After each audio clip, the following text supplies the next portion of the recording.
Baik, kita akan lanjutkan kembali perbincangan bersama dengan Mas Nafan Aji Gusta Utama. Baik, halo Pak Nafan, kita akan perbincangkan ini Tofi, tapi sebelumnya tadi tertunda ya, ada satu emiten ataupun update emiten yang sudah kita sampaikan.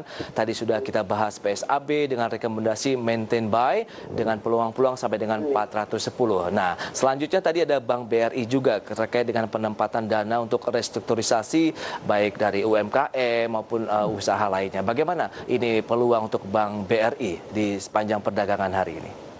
Ya, memang kalau kita akui bahwasannya untuk program restrukturisasi kredit dari pemerintah sebenarnya memang lebih ditujukan dalam rangka untuk pengembangan di sektor real ya, perekonomian sektor real begitu ya. Memang sektor real ini pun juga sebenarnya itu digerakkan oleh berbagai komponen penting ya, misalkan dari korporasi, kemudian juga dari ada small and medium enterprises, juga dari consumer maupun juga dari mikro begitu ya. Kalau saya melihat untuk BBRI memang lebih kuat terhadap sektor mikro begitu ya, dibandingkan dengan misalkan korporasi yang memang dikuasai oleh BBNI misalkan begitu ya, maupun juga ada BBRI maupun juga BBTA gitu ya. Betul. Tapi mikro memang BBRI yang paling kuat, sehingga saya harapkan bahwasannya lihat dari strukturisasi kredit memang sebenarnya saya pikir ini lebih cenderung bermanfaat untuk jangka panjang begitu ya, karena memang kalau saya akui bahwasannya karena dari ada pandemi COVID-19 ini juga membuat kinerja perbankan memang relatif akan berpotensi tertekan ya. Misalkan kalau misalkan dari proyeksi kami untuk dari kinerja loan growth aja ya, dari tahun lalu 2019 itu BRI mencatatkan 7,6%, tapi untuk tahun ini mungkin besar saya proyeksinya akan terkoreksi, setidaknya sih akan di bawah 6% ya, katanya 4,78% gitu. Tapi nanti di tahun 2021 akan baik ke level 5% gitu. Saya pikir yang penting di sini loan growth tetap ada gitu ya, tapi tidak mengalami negatif gitu ya. Sementara itu kalau misalkan jika BRI untuk agar bisa mempertahankan kinerja untuk di tahun 2020, saya pikir memang deposit growth ini juga mengalami tren yang cukup positif gitu ya. Misalkan dari sebelumnya tahun 2019 itu catat 7,79%, untuk deposit growth kami memproyeksikan 8,41% gitu ya.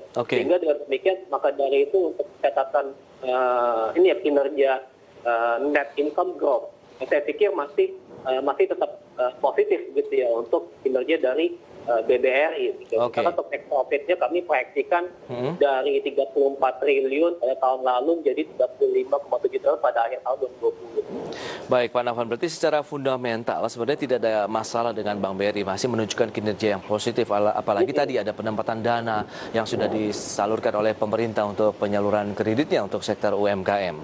Nah, bagaimana Anda melihat untuk analisis dan juga lebih kepada rekomendasinya Bank BRI, karena hari ini market sudah buka begitu.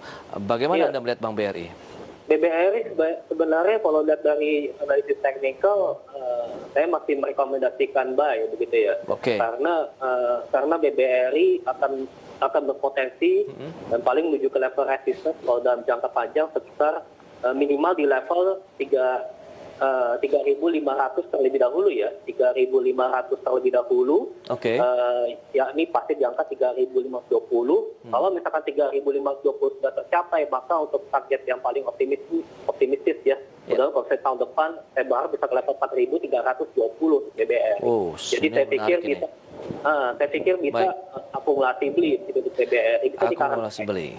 Baik, Pak Nafan, berarti peluang untuk entry current price pun boleh ya, karena Anda katakan ini peluangnya masih sangat menarik dari 3150 closing kemarin, bisa ke level 3520, kemudian apabila tembus ke 4320 atau 4320 itu target jangka panjang ya. Iya, oke, menarik itu untuk Bank BRI. Kita akan sampaikan dulu Pak Nafan untuk pembukaan market hari ini, dan pemirsa indeksional, indeks harga saham gabungan hari ini kembali lagi dibuka di zona positif menguat sekitar 0,4% di 5.140. Baik, Pak Nafan, dengan indeks harga saham gabungan yang masih melanjutkan penguatan, sementara tadi sudah disampaikan di segmen sebelumnya, indeks di kawasan regional kecenderungannya mengalami tekanan. Begitu, apa yang membuat indeks hari ini perkasa?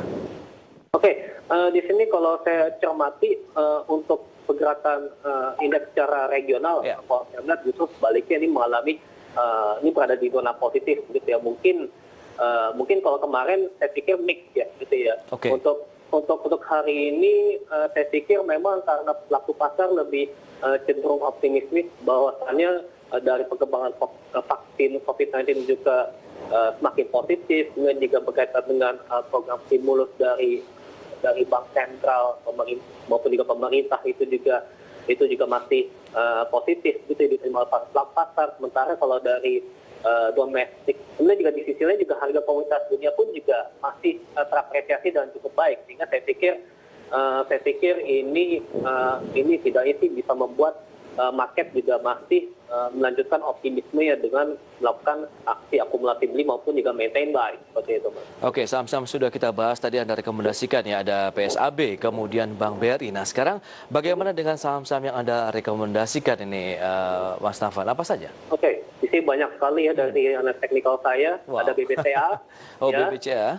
Kemudian juga ada BIF, ada BSDE, ada Excel, JSMR, Waskita Karya, kemudian ada Wijaya Karya Beton atau Weton. Oke, kita ulas satu persatu. Mungkin kalau kita cermati Bank BC yang juga tadi hot topics-nya ramai juga diperbincangkan di Instagram IDX Channel begitu. Meskipun tadi ada sedikit kerugian yang ditanggung dari sisi laporan keuangan ya, di mana laba bersihnya kan 12,2 triliun. Ini turun sekitar 5,4% dibandingkan dengan semester 1 di periode tahun lalu begitu. Anda melihat bagaimana tanggapan dari beberapa netizen? Oke lah turun, tapi kok sebenarnya ini masih tetap king-nya di sektor perbankan. Iya. Iya, di sini saya juga menggarisbawahi bahwasannya untuk loan atau restrukturisasi kredit memang akan memberikan benefit sekali bagi perbankan yang memang juga fokus kepada sektor korporasi gitu ya. Karena ini juga menggerakkan sektor penting dalam perekonomian bangsa gitu ya. Untuk BBCA memang lebih kuat di sektor korporasi ya, sekitar komposisi 43% gitu ya dibandingkan dengan small management enterprise atau juga consumer. Baik. Jadi otomatis saya pikir juga ini dalam jangka panjang akan bagus gitu ya untuk BBCA. Di sisi lain juga BBCA juga market cap-nya kalau saya perlu 740 triliun ya kalau tidak salah gitu ya. Sehingga memang termasuk yang favorit. Untuk BCA saya pikir lihat dari analis teknikalnya memang alhamdulillah masih bertahan di atas garis moving average 120 ya. Bahkan ketika dia mendekati garis average 20, saya pikir untuk akumulasi beli di current price bisa dilakukan untuk BBCA. Untuk target price BBCA jangka panjang berada di level 37.600, Mas Pras. Baik, 37.600 ya. Berarti di level-level sekarang 30.800 tentu menjadi satu gain yang sangat menjanjikan.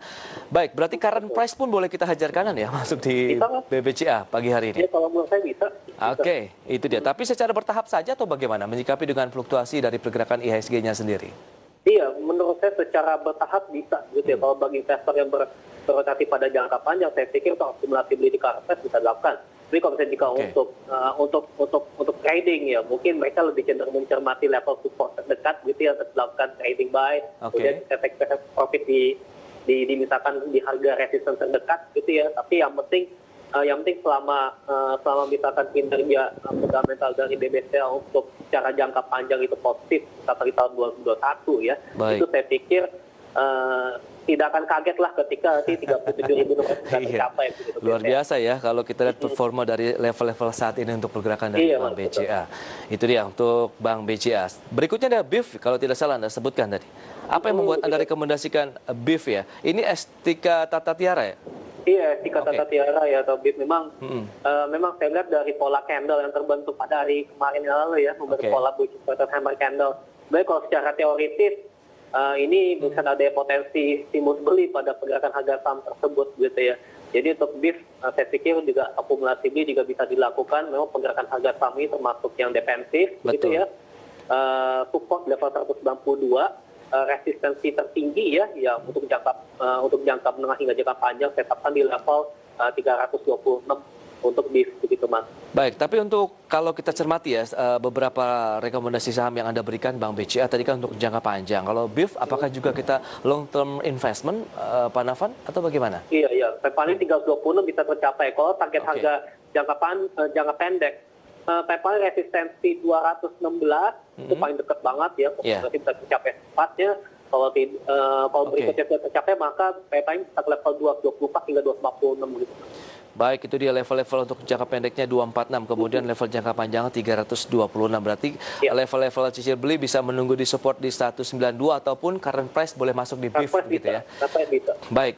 Bumi Serpong Damai, ini dia. Di tengah juga tekanan dari pandemi COVID-19, begitu sektor ini juga menjadi salah satu tertekan dalam mungkin 2 tahun terakhir, Pak Nafan. Tapi Anda masih rekomendasikan untuk BSD? Iya, memang kalau saya pikir lihat dari kinerja PBP-nya memang tergolong aktif ya, bisa melakukan 42 kali. PRBSD juga 13 kali, memang masih dalam kategori murah begitu. Terus juga saya pikir untuk BSD saat ini sudah terpantau berada dalam fase konsolidasi ya, dari pertengahan Maret tidak melanjutkan pola downtrend-nya lagi, alhamdulillah. Jadi saya pikir akumulasi beli di current price bisa dilakukan di kesempatan untuk target price jangka panjang. Saya tetapkan di level 1245 Mas Pras. 1205? 1245. Oh, 1245 dengan level-level sekarang di 740 ini. Iya, betul. Menarik ya. Lagi-lagi untuk investasi jangka menengah panjang dengan posisi current price bisa menjadi the best entry untuk BSD. Masih ada Excel, kemudian Weton, kita akan ulas nanti di segmen berikutnya, Pak Nafan dan pemirsa. Kami akan segera kembali dengan informasi menarik lainnya terkait dengan COVID-19 yang sudah menembus lebih dari 100.000 penderita di Indonesia.